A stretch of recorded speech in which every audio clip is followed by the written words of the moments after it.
అందరూ తాము నడిచిన నేలంతా మానవతా పరిమళాలు వెదజల్లుతారు. ఇంకొందరు తమ అసాధారణ ప్రతిభతో తాము పుట్టిన దేశానికి వన్నె తెస్తారు. అటువంటి అరుదైన అసామాన్యమైన మహామనిషి డాక్టర్ మన్మోహన్ సింగ్ గారు. వారు ఈ దేశంలో చేపట్టినటువంటి అనేక పదవుల్లో ప్రతి పదవికి వన్నె తెస్తూ ఆ తీసుకున్న ప్రతి బాధ్యత నుంచి కూడా ఈ దేశాభివృద్ధి కోసం కఠినమైన నిర్ణయాలు తీసుకున్న సంగతి కూడా మనం అందరం ఈ సందర్భంగా గమనంలో తీసుకోవాల్సినటువంటి అవసరం ఉంది అధ్యక్ష. వారు సరళీకృత ఆర్థిక విధానాలతో ఈ దేశ సంక్షోభ కాలానికి ఆర్థిక సమతుల్యాన్ని పరిపుష్టి చేసి ఈ దేశం ఒక బలమైన ఆర్థిక శక్తిగా ప్రపంచ దేశాల్లో నిలబెట్టారు అని చెప్పడంలో ఎటువంటి అతిశయోక్తి లేదు అధ్యక్ష. గ్లోబలైజేషన్ కానీ లిబరలైజేషన్ కానీ లేకపోతే ఈ దేశానికి సంబంధించి గ్లోబల్ ట్రేడ్కి ఈ దేశ ద్వారాలు తెరిచి ప్రపంచంలో భారతదేశాన్ని గొప్పగా నిలబెట్టినటువంటి ఒక గొప్ప ఆనాటి ఆర్థిక శాఖ మంత్రులుగా దేశ ప్రధానిగా వారు తీసుకున్న నిర్ణయాలన్నీ కూడా ఉపయోగపడుతున్నాయని చెప్పడంలో ఎటువంటి సందేహం లేదు అధ్యక్ష. కేవలం ఈ దేశ ఆర్థిక విధానాలకు మాత్రమే సంబంధం కాకుండా ఈ దేశంలో ఉన్నటువంటి అనేక అసమానతల్ని ఈ దేశంలో ఉన్నటువంటి సామాజిక పరిస్థితులను కూడా పూర్తిగా అవగాహన చేసుకొని వాటన్నిటికి కూడా అపారమైన సేవ చేసి చట్టాల ద్వారా ఈ దేశంలో ప్రజల్ని ధైర్యంగా నిలబెట్టినటువంటి వ్యక్తి కూడా డాక్టర్ మన్మోహన్ సింగ్ గారు అధ్యక్ష.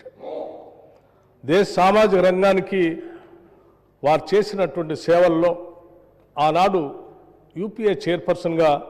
శ్రీమతి సోనియా గాంధీ గారి ఆధ్వర్యంలో దేశ ప్రధానిగా మన్మోహన్ సింగ్ గారు తీసుకున్నటువంటి కార్యక్రమాలు అనేక కుటుంబాలని దారిద్ర్యం నుండి బయటపడేయటమే కాకుండా పేద ప్రజల అభ్యున్నతి కోసం సామాజిక రంగంలో భేదాభిక్కి ప్రజల సమున్నతి కోసం వాళ్ళ హక్కుల కోసం అనేక చట్టాల రూపకల్పన చేసినటువంటి విషయాన్ని కూడా మనం అందరం గుర్తు చేసుకోవాల్సినటువంటి సందర్భం అధ్యక్షుడు. అందుకే ఆనాడు ఇప్పుడే సభానాయకులు చెప్పినట్టు వారు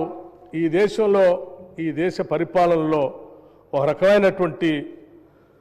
సమాచారాన్ని తీసుకోవాలంటే ఏ సామాన్యుడికి కూడా అందుబాటులో లేనటువంటి పరిస్థితుల్లో ఎవరు ఊహించని రీతిలో సమాచార హక్కును 2005లో తీసుకొని వచ్చి ఒక సామాన్య పౌరుడు కూడా ఈ దేశంలో భారతదేశంలో జరుగుతున్నటువంటి పాలనాపరమైనటువంటి విశేషాలు సంబంధించిన హక్కుని పొందేటువంటి విధంగా చట్టాన్ని తీసుకొని వచ్చారు అధ్యక్ష. అట్లాగే దేశంలో గ్రామీణ ప్రాంతాల్లో నివాసం ఉంటున్నటువంటి పేద ప్రజల అందరికీ కనీసం ఒక ఉపాధి అవకాశం దొరకాలనేటువంటి ఆలోచనతో తీసుకొచ్చినటువంటి మహాత్మా గాంధీ జాతీయ గ్రామీణ ఉపాధి హామీ పథకం కూడా ఈ దేశ గతినే మార్చేసిందని చెప్పడంలో కూడా ఎటువంటి సందేహం లేదు అధ్యక్ష. దేశవ్యాప్తంగా ప్రపంచవ్యాప్తంగా ఎకనామిక్ క్రైసిస్ వచ్చినప్పుడు కూడా రెసిషన్ వస్తే కూడా ఉపాధి హామీ పథకం ద్వారా కొన్ని వేల కోట్ల రూపాయల గ్రామీణ ప్రాంతాల్లో సర్క్యులేషన్లోకి రావటం వలన భారతదేశం అటువంటి ఎకనామిక్ రెసిషన్ బారిన పడకుండా కాపాడుకోగలిగామంటే ఆ చట్టమే ఉపయోగపడిందని చెప్పడంలో కూడా సందేహం లేదు అధ్యక్ష. అట్లాగే తరతరాలుగా అటవీ ప్రాంతంలో నివాసం ఉంటూ ఎటువంటి హక్కులు లేకుండా ఆత్మగౌరవం లేకుండా బతుకుతున్నటువంటి వారందరికీ భూమిపైన హక్కును కల్పించి ఆత్మగౌరవంతో బతకడానికి తీసుకొచ్చినటువంటి అటవీ హక్కుల చట్టం కానీ లేకపోతే అసంఘటిత కార్మికుల సామాజిక భద్రతా చట్టం 2008లో తీసుకొచ్చినటువంటి చట్టం కూడా ఇది పెద్ద ఎత్తున ఈ దేశంలో ఉన్నటువంటి వికలాంగుల సంక్షేమం కోసం, ఆరోగ్య భద్రత, గర్భిణీ స్త్రీల రక్షణ కొరకు, వృద్ధులకు పెన్షన్ కోసం పెద్ద ఎత్తున ఈ చట్టం ఉపయోగపడిందని చెప్పడంలో మనందరికీ గుర్తు చేసుకోవాల్సిన అవసరం ఉంది అధ్యక్షుడు. అట్లాగే ఆహార భద్రతా చట్టం, ప్రతి ఒక్కరికి ఆహారం దొరకాలని చెప్పి అది ఒక హక్కుగా ఈ దేశంలో చట్టాన్ని తీసుకొని వచ్చినటువంటి గొప్ప ప్రధానమంత్రిగా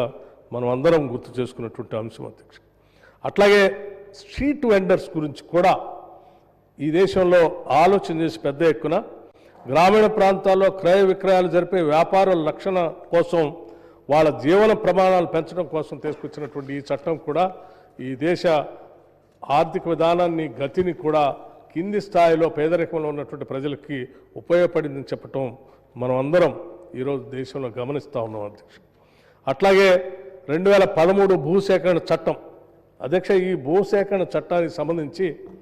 మనం ఎక్కడ భూమిపైన ఉన్నటువంటి ఒక ఎమోషనల్ బాండేజ్ని సంబంధించి బాధపడుతున్నటువంటి తరుణంలో దేశ ఆర్థిక అభివృద్ధి జరగాలి, రావాల్సిన పరిశ్రమలు రావాలి, ఇరిగేషన్ ప్రాజెక్టులు రావాలి, అట్లాగే భూమి పైన అనాదిగా హక్కులు పొందినటువంటి వాళ్ళు కూడా నష్టపోకుండా ఉండటం కోసం కావాల్సిన రీతిలో పెద్ద ఎత్తున అనేక మార్పులు తీసుకొచ్చి వాళ్ళు కూడా బాధపడకుండా ఉండే విధంగా తీసుకొచ్చిన ఈ చట్టం నిజంగా ఒక రివల్యూషనరీ చట్టం అని చెప్పి ఈ దేశంలో ఆనాడు ప్రగతిశీల భావాలు కలిగినటువంటి వాళ్ళందరూ కూడా దీన్ని శ్లాఘించినటువంటి విషయం కూడా మనందరికీ తెలిసింది. అట్లాగే అధ్యక్ష, ఈ దేశంలో అమానమైనటువంటి మాన్యువల్ స్కావెంజింగ్ చట్టం, ఇది తరతరాలుగా వస్తున్నటువంటి ఈ స్కావెంజింగ్ విధానాన్ని పూర్తిగా రద్దు చేస్తూ దీనికి సంబంధించి 2013లో తీసుకొచ్చినటువంటి చట్టం, ఆ చట్టంలో వాళ్ళందరికీ పునరావాసం కల్పించేటువంటి విధానం ఈ ఆనాటి ప్రధాని మన్మోహన్ సింగ్ గారికి ఈ దేశంలో అత్యంత వెనుకబడి అమానమైనటువంటి స్కావింగ్ విధానంలో ఉన్నటువంటి ప్రజల యొక్క మనోగతాన్ని కూడా అర్థం చేసుకుని వాళ్ళ జీవితాల్లో కూడా మార్పు రావాలని తీసుకొచ్చినటువంటి ఈ చట్టం నిజంగా ఈ దేశ గౌరవాన్నే ప్రపంచ దేశాల్లో పెద్ద ఎత్తున పెంచింది అధ్యక్ష. అట్లాగే ఇటువంటి అనేక రకాలైనటువంటి చట్టాలతో పాటు ఈ దేశంలో ఉన్నటువంటి ప్రజల యొక్క ఆలోచనలకు అనుగుణంగా ఒక ప్రధానమంత్రిగా ఒక సామాన్యుడిగా ఈ దేశంలో వారు అందించినటువంటి పాలన ఈ దేశంలో పాలన చేసే అందరికి కూడా ఇది ఒక రకమైనటువంటి ఇన్స్పిరేషన్. అట్లాగే వారి మార్గం అందరికీ అనుసరించదగినటువంటి విషయంగా ఈరోజు రాజకీయాల్లో ఉన్నటువంటి వాళ్ళందరూ కూడా గమనించాలి అధ్యక్ష. అట్లాగే ఈ దేశంలో ఉన్నటువంటి ప్రజలందరికీ మన్మోహన్ సింగ్ గారు చేసినటువంటి సేవలు, వారు చూపించినటువంటి దార్శనికత ఎంత గొప్ప విషయమో అదే స్థాయిలో తెలంగాణ ప్రజలు మరీ మర్చిపోకుండా వారు తీసుకున్న నిర్ణయం తెలంగాణ ప్రజలకి అత్యంత ఇష్టమైనటువంటి నిర్ణయం అధ్యక్ష. దశాబ్దాలుగా తెలంగాణ కోసం కొట్లాడుతున్నటువంటి ఈ ప్రజల యొక్క ఆలోచనలందరినీ నిజం చేయటం కోసం ఆ సభలో సంపూర్ణమైనటువంటి మెజార్టీ లేకపోయినప్పటికీ ఆనాటి యూపీఏ చైర్పర్సన్ గారు సోనియా గాంధీ గారు వారు కలిసి మాట్లాడుకొని మిగతా విపక్షాలందరినీ కూడా ఒప్పించి ఆ చట్టాన్ని రెండు సభల్లో కూడా పాస్ చేపించి తెలంగాణ ప్రజల కళని నిజం చేసినటువంటి ఒక గొప్ప ప్రధాని మన్మోహన్ సింగ్ గారు అధ్యక్ష. వారు చేసినటువంటి సేవను యావత్ తెలంగాణ ప్రజలందరూ కూడా తెలంగాణ రాష్ట్రం ఉన్నంతకాలం